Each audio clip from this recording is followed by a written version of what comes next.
네, 안녕하십니까. 한 달 동안 잘 계셨습니까? 벌써 한 달이 됐네요. 지난번에 이제 했던 것이 또 굉장히 또 이렇게 평이 좋더라고요.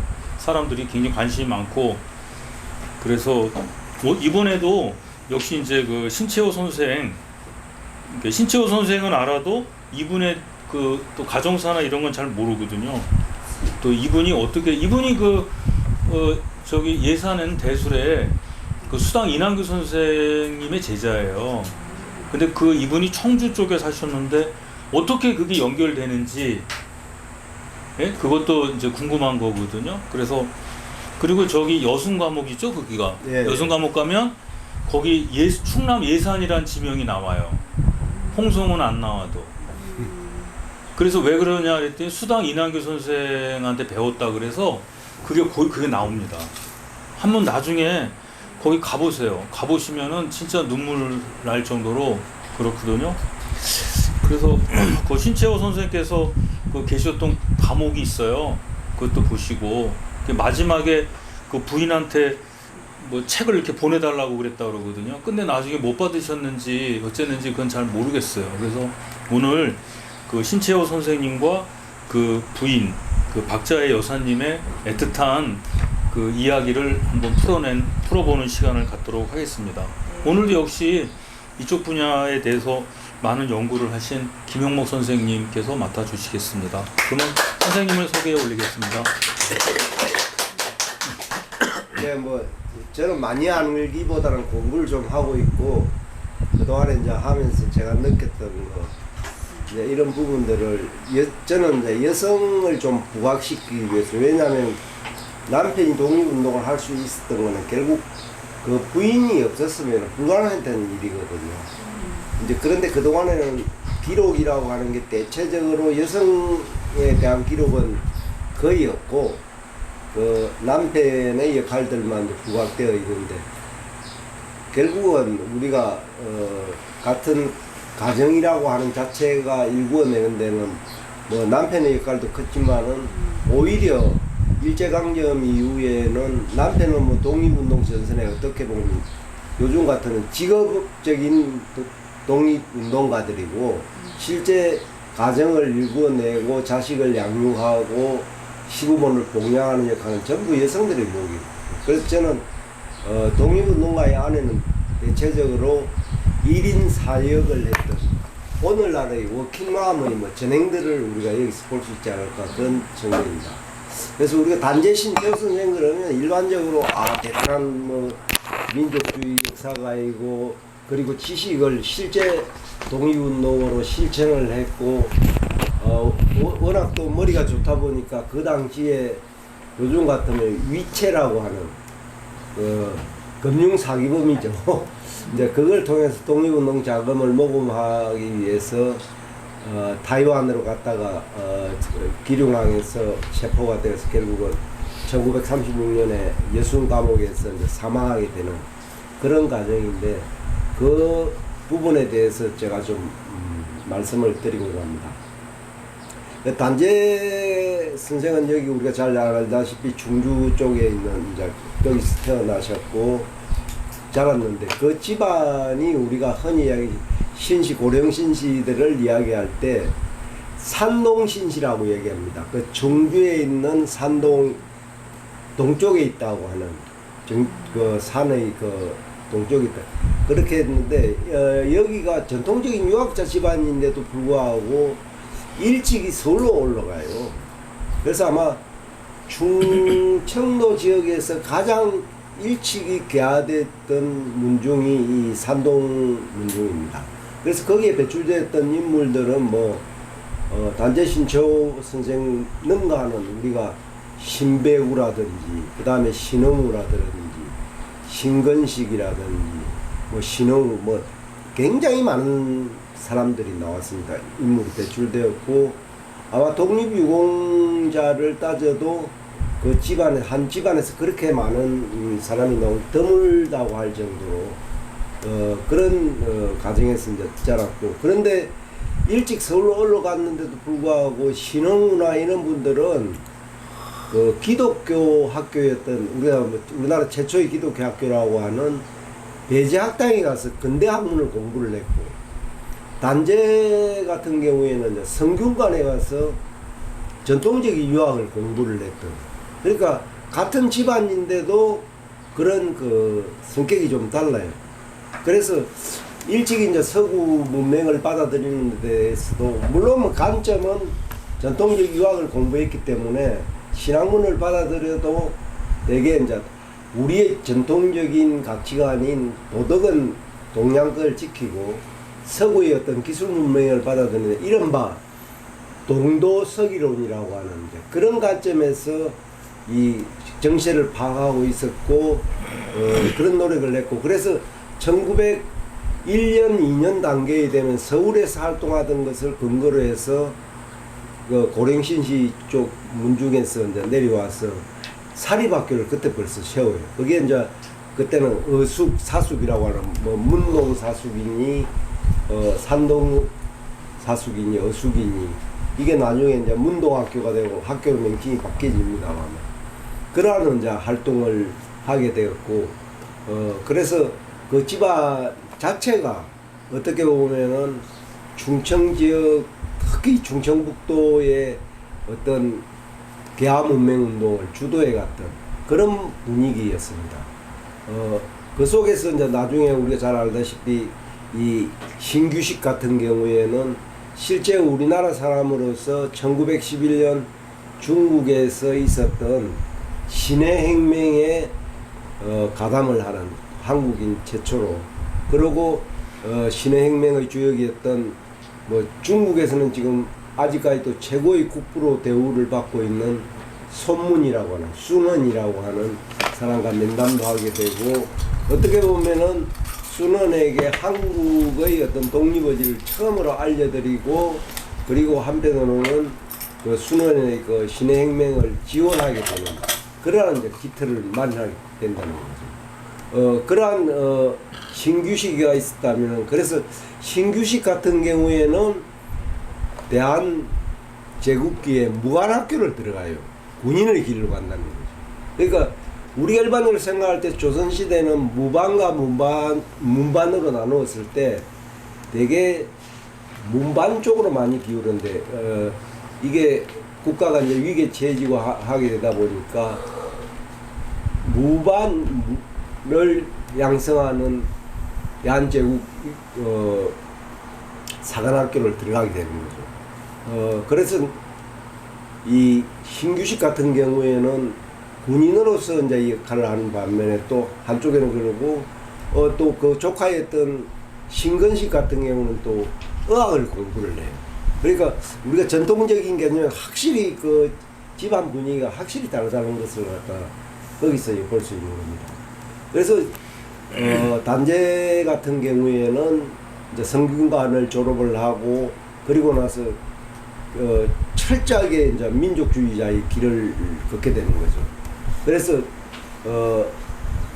이 성균관을 놓아서 언론 계통에 이제 종사를 하게 되는. 그래서 우리가 잘 아는 대한매일신보라고 하는, 여기에 이제 논설이나 주필을 맡아서 백안 박은식과 나중에는 물론 이제 장도빈도 들어오게 됩니다만, 이런 걸 하면서 우리의 어떤 처지, 위상, 그 다음에 당시에 대한제국이 왜 이렇게 멸망해 가는가를 외국적인 사례를 통해서 굉장히 많이 소개를 합니다. 그게 이제 당시에 이제 올란이 멸망해 가는 올란 망국사라든지, 아니면 이집트 재건세사라든지. 왜냐면 이집트가 굉장히 강된 나라였잖아요.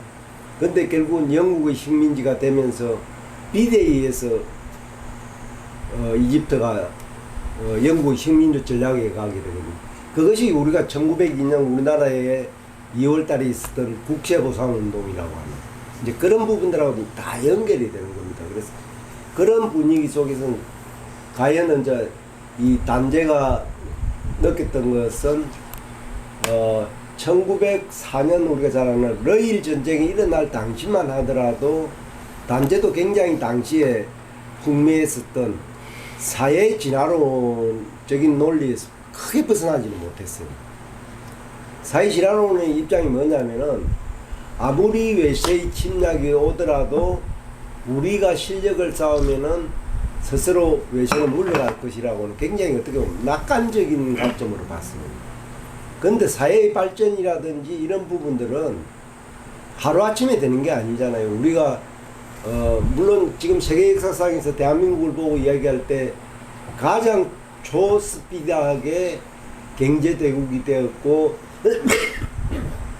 그 다음 또 한편으로는 세계 지금 뭐 10위 안에 강대국으로 갈 수 있던 것을 우리 국민의 역동성이라고 보자니 저는 뭐 기본적으로 그거는 우리 정치권들이 못해서 그렇지 정치권뿐만 아니라 사회 지도층의 문제였지 우리 국민성은 저는 정말 세계적으로 가장 뛰어나다고 저 개인적으로 공감을 합니다.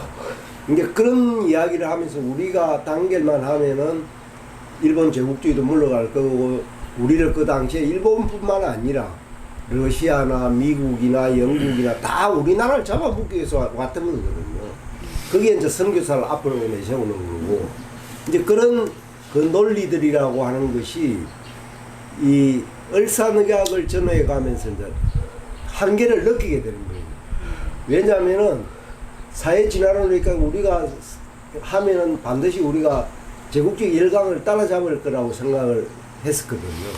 그런데 사회 발전 단계라고 하는 것도 절대적으로 그렇지가 않다는 거예요. 우리가 흔히 이야기할 때 어느 정도 공부할 때도 굉장히 가속도의 원리가 작용을 하듯이 사회 발전이라고 하는 것도 기초적인 기반이 튼튼하게 갖추어지게 되면은 성장 속도가 훨씬 더 가속도가 붙어요.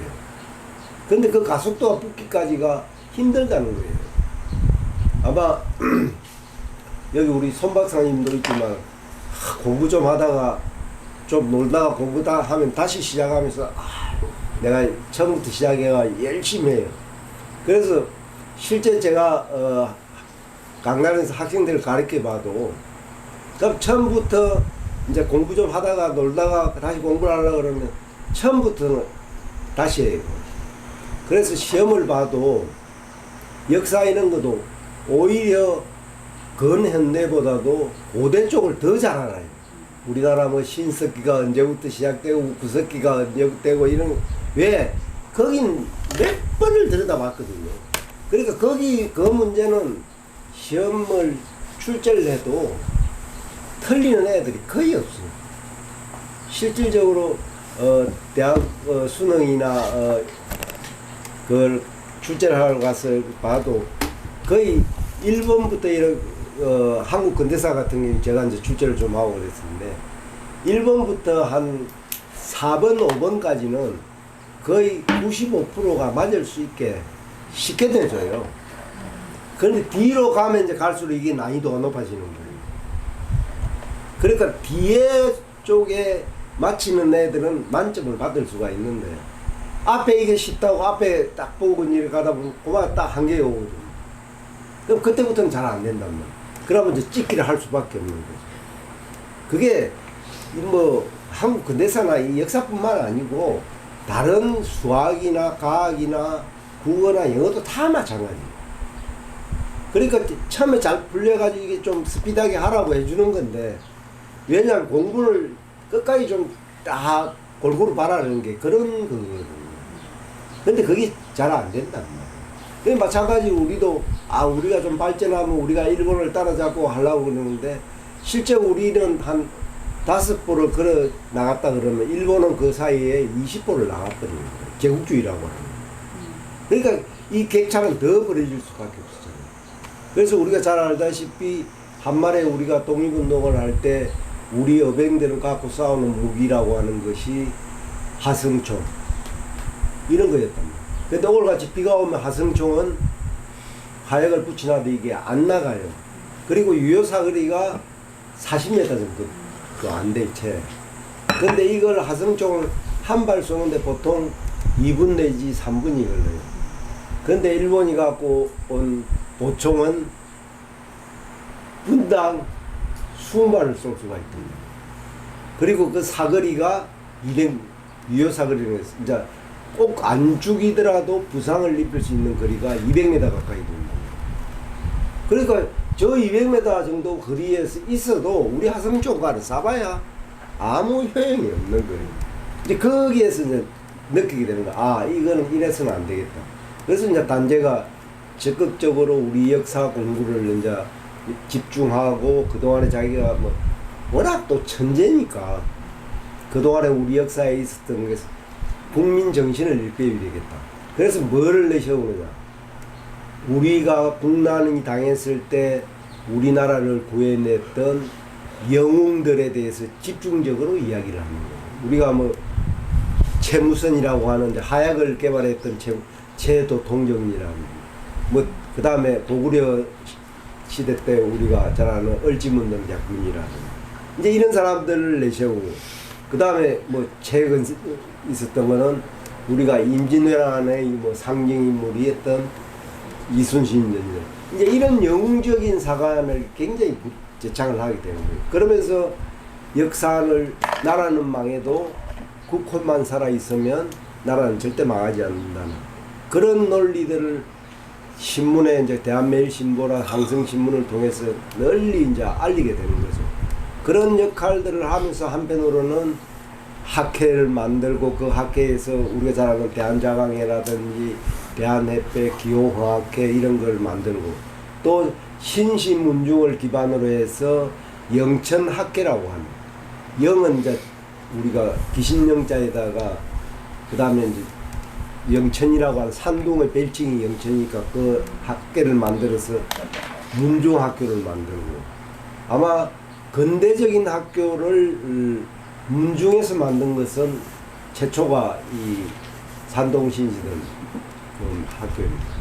그러니까 그런 활동을 지속적으로 했는데도 불구하고 결국 우리는 1907년에 군대가 해산이 되었거든요. 그 다음에 1910년에 8월 29일 날 우리가 잘 아는 갱수국지라는 게 단행이 된다. 그러니까 이 나라가 멸망해 가는 과정에서 그렇게 몸부림을 쳐도 안 되니까 결국은 이제 우리에게 남는 거는 국 정신이 살아있어야 된다는 거예요. 이제 나라는 망할 수밖에 없는 거고, 그러니까 그런 것을 강조를 하면서 한편으로는 이제 무엇을 모셔가게 되느냐 하면, 당장 싸워갖고는 안 된다는 걸 이제 절감을 했잖아요. 우리가 한말 어병운동에서 대충 정확한 통계는 없어요. 그런데 아마 일본군에게 피살되었던 어병에 참여했던 인원을 한 25만에서 30만 정도로 추정을 하거든요. 그럼 그렇게 많은 사람이 죽어도 일본은 끄떡도 안 하고 결국 우리를 굴복시켰잖아요. 그러한 과정을 보면서 우리의 독립운동 기지를 이제 해외에 건설을 해서 장기전으로 가야 되겠다고 합니다. 그것이 1907년에 만들어졌던 한말 최대의 비밀결사체인 신민회라고 하는 조직이 있습니다. 이 신민회에서 이제 활동을 하게 되는 것입니다. 그래서 이 신민회 활동이 있으면서 이제 국외로 어떻게 돼요? 망명을 가게 되는 거죠. 그럼 망명을 가는데 제일 망명을 가서 기지를 건설할 수 있는 데가 어디가 좋습니까? 중국 또 우리하고 지리적으로 제일 가까운 데가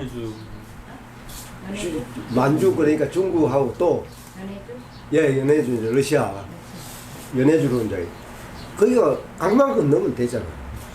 그리고 그 이전에 벌써 1850년대부터 우리 한인들이 묵고 살기가 힘들고 탄압이 많고 하니까 벌써 거기에는 1910년 이전에 연해주만 하더라도 30만 명, 그 다음에 만주 지역에서는 약 70만 명이 있었단 말이에요. 그러니까 이걸 기반으로 해서 우리가 독립군을 기르고 독립전쟁을 하자라고 하는 것이 합의가 되는 거예요.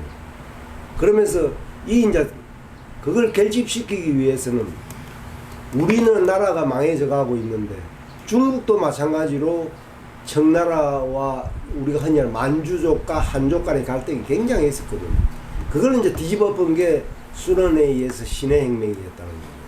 그러니까 이 신해혁명이라고 하는 것은 우리 그 당시 청소년들에게는 굉장한 하나의 그걸 모델을 보여준 거예요. 왜? 중국도 마찬가지로 이 군주제의 국가에서 신의 혁명 자체는 민주공화제로 이제 가는 부분들이에요. 그리고 더더구나 야만이라고 믿었던 청나라가 망할 수밖에 없는 그것을 갖다가 이제 한족의 어떻게 보면 또 부활을 노리는 거죠.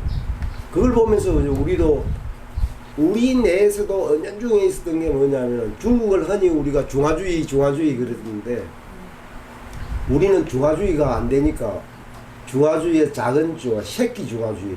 그게 작을 소자 소중화주의거든요. 그러니까 우리는 중국만큼은 안 돼도 중국 못지 않는 우리의 자존심이 있다는 거예요.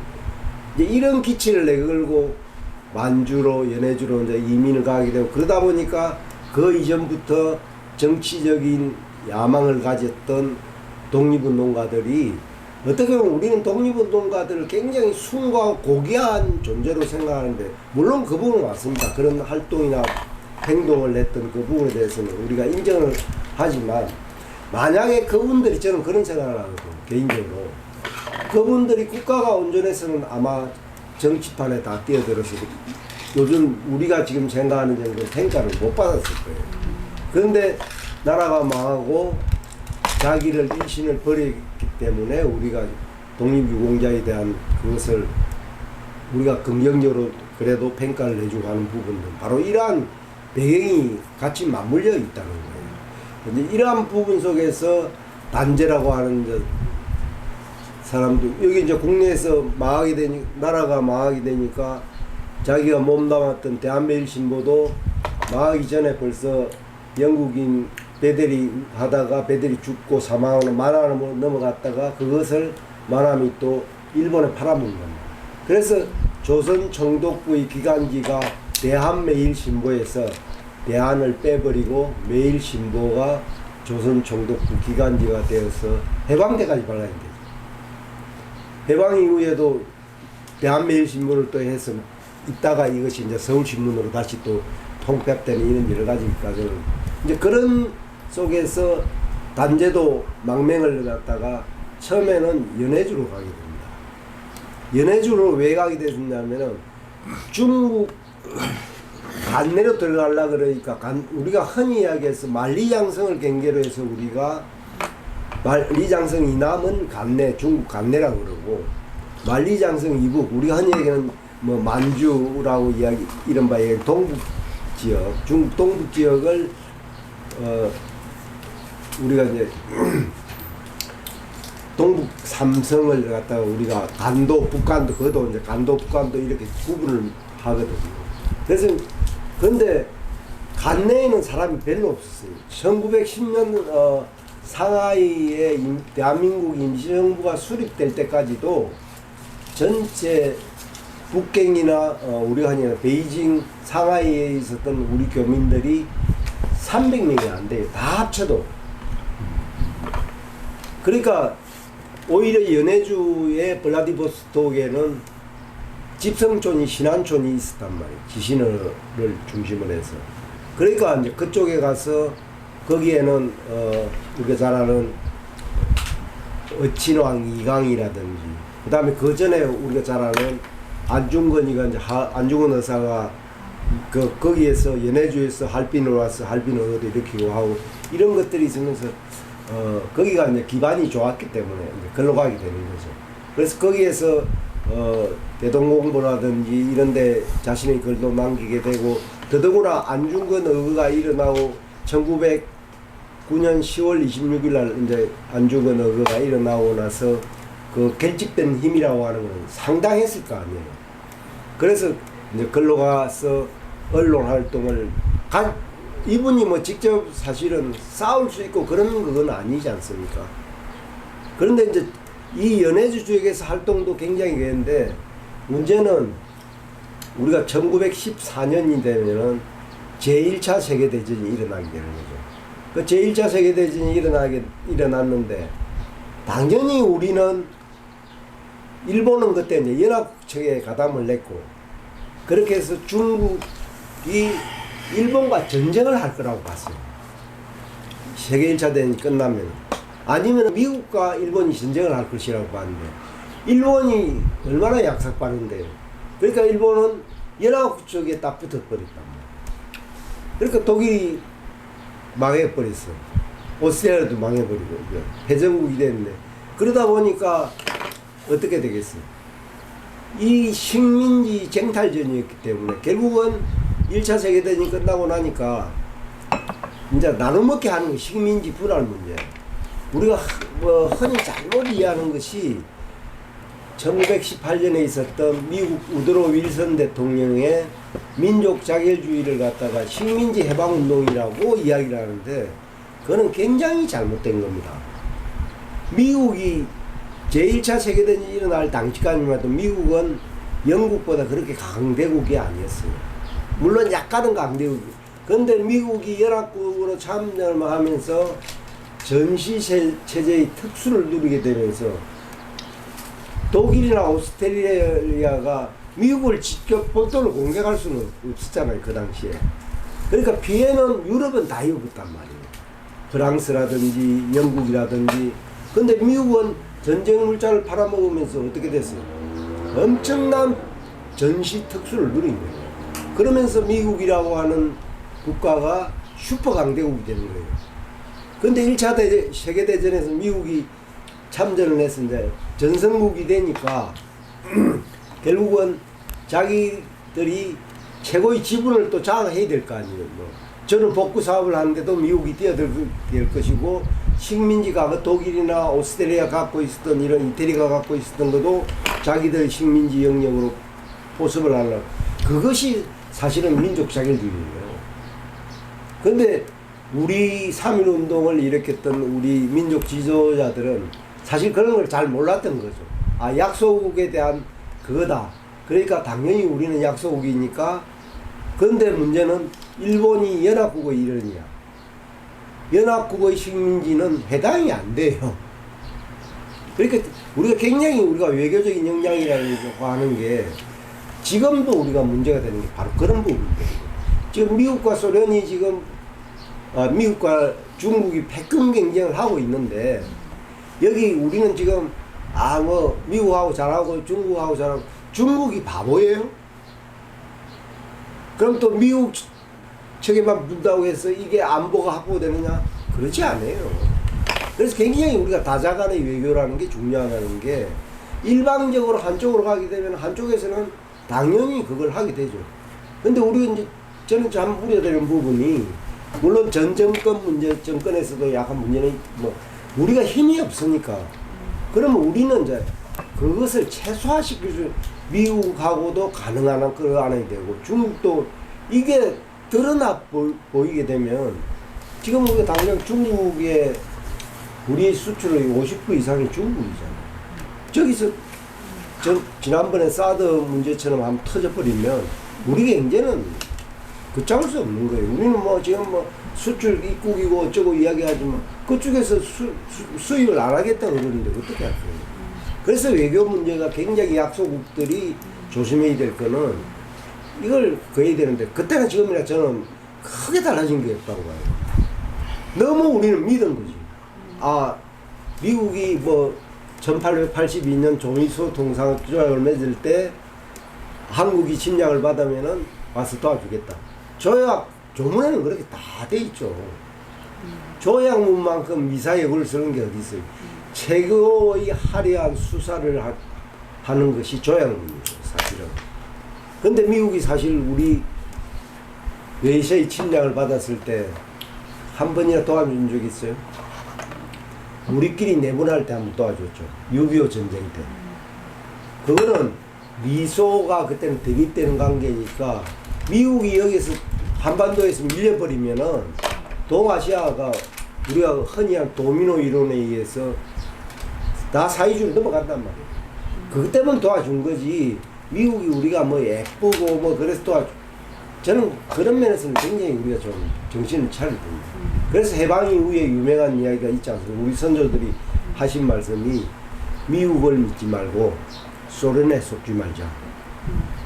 그게 저는 가장 당시 상황을 알려주는 명언이라고 봐요. 이러한 우리 관계 속에서 그래도 국내에서 이 기회에 3.1운동이라고 하는 것이 탁 서 있다는 거예요.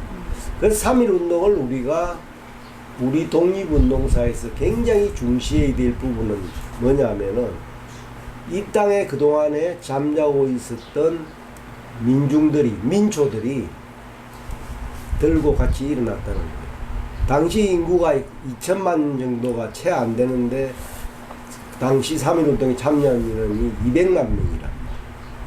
그래서 단제가 연해주에 있으면서 그걸 했는데 자기는 이제 그때까지만 하더라도 민중들의 삶 이런 걸 크게 부각시키지는 않았거든. 아까 제가 이야기했 영웅이 나타나서 이 난세를 극복하고 막 이런 걸 했는데 3.1운동에서 보니까 여기에 홍성에 이름 없는 아란액도 나와서 치마에다가 돌을 들고 와서 집어 던지고 또 돌을 갖다 주고 아니면은 김치 볶음밥을 해서 그 시위군들한테 갖다 주고 이런 것들이 이제 들리는단 말이에요.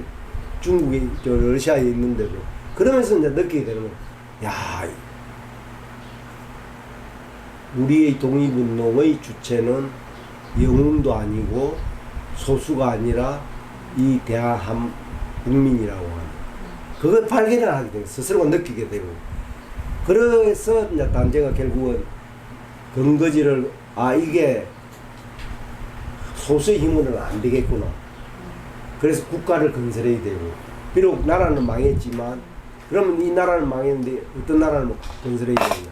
과거처럼 임금이 군주가 지배하는 이런 독점적인 지배체제는 안 된다는 걸 느끼게 되는 거예요. 그래서 그렇게 해서 3.1운동 이후에 사람들이 어디로 모이느냐. 상하이가 사실은 동양의 나폴리라고 할 정도로 국제적인 도시였거든요. 그러니까 거기에 이제 여기 3.1운동을 하다가 지맹 수배령이 내렸거나 이런 사람들이 상하이로 몰려들어. 그러면서 3월 하순쯤 되면은 새로운 국가를 건설해보자라고 하는 사람들이 상하이에 모이게 됩니다. 그래서 이제 그 집단들이 그럼 뭘 해야 되느냐. 제일 우선적인 과제가 뭔가. 3.1운동이 국내에서 저렇게 일어나고 있는데도 단일 지도 체제가 안 되니까 이게 허지부지 되고 이런 불상사가 나타나서 뭐 우리가 잘 알다시피 화성제암리 학살 사건이나 뭐 이런 등등의 사건들이 일어나게 되니 국가를 건설해야 되겠다라고 합니다. 그것이 결국 1919년 4월 11일 날 임시여정원 회의가 10일 날 열려서 11일 날 대한민국 임시헌법을 만들어내요. 그래서 대한민국은 민주공화국이다. 대한민국은 신분에 관계없이 남녀노소 관계없이 동등권을 간다라고 하는 민주공화제라고 하는 것이 우리 최초로 나오게 되었고 이제 백성이나 민이 아니라 국민이라고 하는 국가의 주체는 국민이라고 하는 것이 설정이 되게 됩니다. 이제 이러한 과정들이 단제가 그동안에 느껴왔던 지식인으로서 역할을 갖다가 갖게 되고 그래서 이제 임시정부에 참여를 하게 됩니다. 그래서 임시정부에는 우리가 잘 요즘 같으면은 국회라고 입법의 기능을 가지고 것이 임시여정원이고 그 다음에 임시정부는 요즘 정부가 되겠죠. 정부 행정부의 기능을 가지고 사법권은 아직까지 그게 안 됐기 때문에 임시감찰이라고 하는 그런 제도를 두어서 그리고 임시정부 강령을 다 하려고 해도 그렇게 사람이 많지가 않잖아요. 그렇게 해서 결국은 1919년 4월 11일 날 상하이에서 대한민국 임시정부 탄생을 했어요. 그런데 실제 임시정부는 우리가 알고 있는 대한민국 임시정부가 상하이 하나만 있은 게 아니고 제일 먼저 임시정부가 만들어진 것은 연해주예요. 연해주 대한인국민회에서 만들어지고 그 다음에 서울에서는 한성 임시정부가 만들어지고 그 다음에 어주나 평양 이런 데를 해가지고 7개의 임시정부가 만들어져요. 그 7개가 만들어지니까 이걸 통합할 수 있는 그게 필요했단 말이에요. 그래서 이제 이게 9월 달에 되면은 법통성은 대한민국이니까 서울에서 만들어진 한성정부의 이념을 개성하고 장소는 상하이가 국제적인 무역항이니까 상해에 두고 임시정부의 어떤 운동 노선, 투쟁 노선은 러시아의 대한국민을 통합을 해서 거기에 이제 내무총장으로 실질적인 임시정부가 꾸려질 때 도산 안창호가 그 역할을 했다는 겁니다. 예. 여튼 여기까지 조금 이야기하고 또 뭐. 네. 아니 지금 계속 그 신채호 선생님께서 역사 무대에 등장하시기 전에 있었던 그 독립운동사의 그걸 이제 지금 말씀해 주셨거든요. 저도 이제 쭉 메모를 해오면서 이제 했고 그 청주에서 다 기억하시죠? 그 산동 CC 문중에 경향이 그 보수 유림이지만 또 내부적으로는 계몽 운동가적인 그 개신융합적인 경향도 있었고 한편으로는 그 민족의식을 갖고 있는 한편으로 또 새로운 문물을 받아들이는데 적극적이었고 그래서 이제 그런데 있던 여러 분들이 계셨고 거기에 영향을 받아서 신채호 선생님도 이제 그 성균관에 계시면서도 민족운동을 고취하다가 또 그런 신문이라든가 그런 언론인 운동을 하시고 그다음에 국망 이후에 상해로 가신 게 아니라 그때 상해는 사람이 별로 없으니까 그래서 연해주 만주 쪽으로 해서 활동을 하시다가 그쪽에서 이제 신문도 이렇게 일하시고 그다음에 이제 그리고 나서 이제 서서히 이제 상해로 이제 들어가시고 그런 얘기들 쭉 해주셨죠. 그러면서 여기서 무수히 많은 인물들이 나왔는데 신한청년당이라든가 그런 것들은 많이 나왔거든요. 그래서 그거를 잘 따라가시면은 될 것 같아요. 지난번에 하신 것처럼.